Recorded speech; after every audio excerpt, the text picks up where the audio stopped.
ಪ್ರಯಾಣ ಪ್ರಾರಂಭ ಮಾಡಬೇಕು, ಮಹಾವಿಷ್ಣುವಿನ ಪರೀಕ್ಷೆ ಮಾಡಬೇಕು ಅಂತೇಳಿ ಮುದುಕನ ವೇಷದಲ್ಲಿ ಬರ್ತಾರೆ.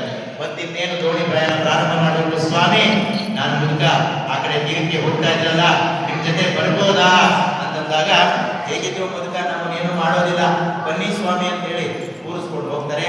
ಮಾರ್ಗ ಮಧ್ಯೆ ನದಿ ಮಧ್ಯದಲ್ಲಿ ಕೇಳ್ತಾರೆ, ಮುದುಕನ ವೇಷ ಹಾಕಿರ್ತಕ್ಕಂಥ ಸ್ವಾಮಿ ಕೇಳ್ತಾರೆ, ಇದೇನು ಪೆಟ್ಟಿಗೆಗಳೆಲ್ಲ ಚಿನ್ನ ವಜ್ರ ವೈಢೂರ್ಯಗಳೆಲ್ಲ ನಿಲ್ಲಿಸ್ಕೊಂಡಿದ್ದೀರಾ, ನೀವು ಚಿನ್ನ ಬೆಳ್ಳಿ ವ್ಯಾಪಾರಸ್ಥರು ಅಂದಾಗ, ಇಲ್ಲ ಸ್ವಾಮಿ ನಾವು ಗೋವುಗಳಿಗೆ ಔಷಧ ಎಲೆ ಬಳ್ಳಿಗಳನ್ನ ಔಷಧ ಉಪಚಾರಕ ಸಾಮಗ್ರಿಗಳನ್ನ ತಗೊಂಡು ಹೋಗ್ತಾ ಇದ್ದೀವಿ ಅಂತ ಸುಮ್ಮನೆ ಹೇಳ್ಕೊಳ್ತಾರೆ.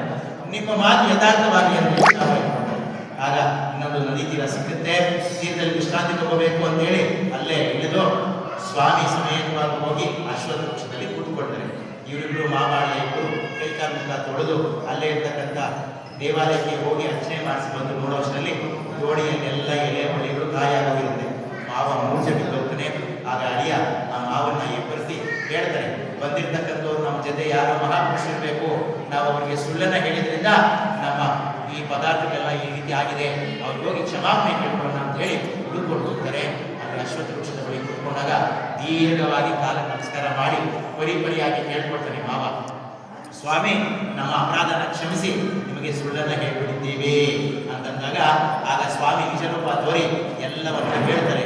ನೀನು ಈ ರೀತಿ ಸಂಕಲ್ಪವನ್ನ ಮಾಡಿ ಪೂಜೆ ಮಾಡದೇ ಇರೋದ್ರಿಂದ ಇಷ್ಟು ದಿನ ಕಷ್ಟ ಕಾಲಿದ್ದೆ, ನಾನು ದೋಣಿಯಲ್ಲಿ ಪರೀಕ್ಷೆ ಮಾಡಕ್ಕೆ ಬಂದಿದ್ರಿಂದ ಅಲ್ಲೂ ಸುಳ್ಳನ್ನ ಹೇಳಿ ಮತ್ತೆ ಸಂಕಷ್ಟಗಳು ನಿವಾರಣೆ ಆಗಿದೆ, ಇನ್ನಾದರೂ ಹೋಗಿ ಸತ್ಯನಾರಾಯಣ ಸ್ವಾಮಿ ಪೂಜೆಯನ್ನ ಭಕ್ತಿ ಶ್ರದ್ಧೆಯಿಂದ ಮಾಡು ಅಂತೇಳಿ ಅವನಿಗೆ ಅನೇಕ ವರಗಳನ್ನ ದಿವ್ಯ ತೇಜಸ್ಸನ್ನ ಕೊಡ್ತಾರೆ, ಅಂದರೆ ಆಶೀರ್ವಾದವನ್ನ ಕೊಡ್ತಾರೆ. ಆ ವ್ಯಾಪಾರಸ್ಥ ಶೆಟ್ಟಿ ಅಳಿಯ ಇಬ್ಬರು ಅಲ್ಲೇ ದೇವಸ್ಥಾನದಲ್ಲಿ ಹೋಗಿ ಯಥಾಶಕ್ತಿ ಪೂಜೆಯನ್ನ ಮಾಡಿಸಿ ಬಂದು ದೋಣಿಯಲ್ಲಿ ನೋಡೋಷ್ಟರಲ್ಲಿ ವಜ್ರ ವೈಢೂರ್ಯ ಎಲ್ಲ ಪೆಟ್ಟಿಗೆಗಳು ತುಂಬಿರುತ್ತೆ. ತುಂಬಾ ಸಂತೋಷನಾಗ್ತಾನೆ. ಪ್ರಯಾಣ ಮುಂದುವರಿಸ್ತಾನೆ. ಅವರ ಊರ ಕಡೆ ಪೂರ್ವ ರಾಜ್ಯಕ್ಕೆ ಬರ್ತಾರೆ.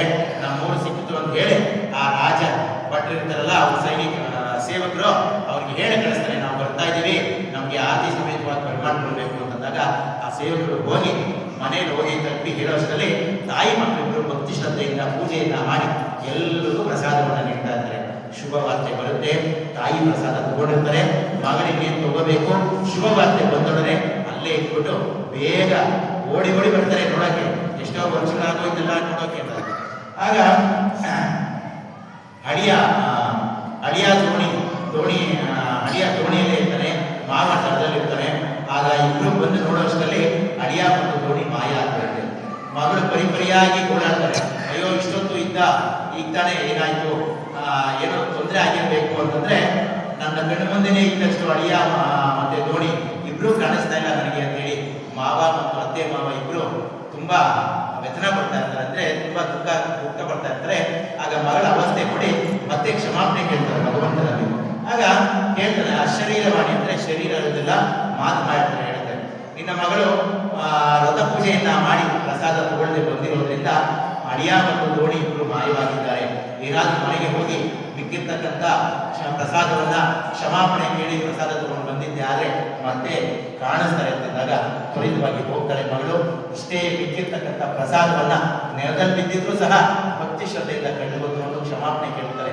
ನಾನು ಈ ಪ್ರಸಾದವನ್ನ ತಿಂದೇ ಇರೋದ್ರಿಂದನೇ ಇಷ್ಟೆಲ್ಲ ಅನಾಹುತ ಆಯ್ತೇನೋ, ನನ್ನ ಕ್ಷಮಿಸು ಭಗವಂತ ಅಂತ ಹೇಳಿ ಕ್ಷಮಾಪಣೆಯನ್ನು ಕೇಳಿಕೊಂಡು ಪ್ರಸಾದ ಭಕ್ಷಣೆಯನ್ನು ಮಾಡಿಕೊಂಡು ಬಂದು ನೋಡೋಷ್ಟರಲ್ಲಿ ವಜ್ರ ವೈಢೂರ್ಯ ಪೆಟ್ಟಿಗೆಗಳ ಸಮೇತವಾಗಿ ಅಡಿಗೂ ಇರ್ತಾನೆ.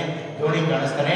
ಎಲ್ಲರೂ ಸಮೇತವಾಗಿ ನಡೀರಿ ಹೋಗೋಣ ಅಂತೇಳಿ ಮಗಳು ತಂದೆ ತಾಯಿ ಹೇಳ್ತಾರೆ, ಇನ್ನಾದರೂ ಮನೆಗೆ ಹೋಗೋಣ ನಡೀರಿ ಅಂತಂದಾಗ ಮಗಳ ಮಾತನ್ನ ಕೇಳಿ ತುಂಬಾ ಸಂತೋಷ ಆಗ್ತದೆ.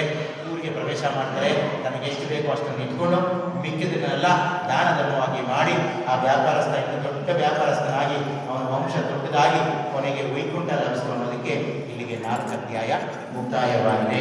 ಜೈ ಸತ್ಯನಾರಾಯಣ, ಜೈ ಸತ್ಯವಾಮೇಶ.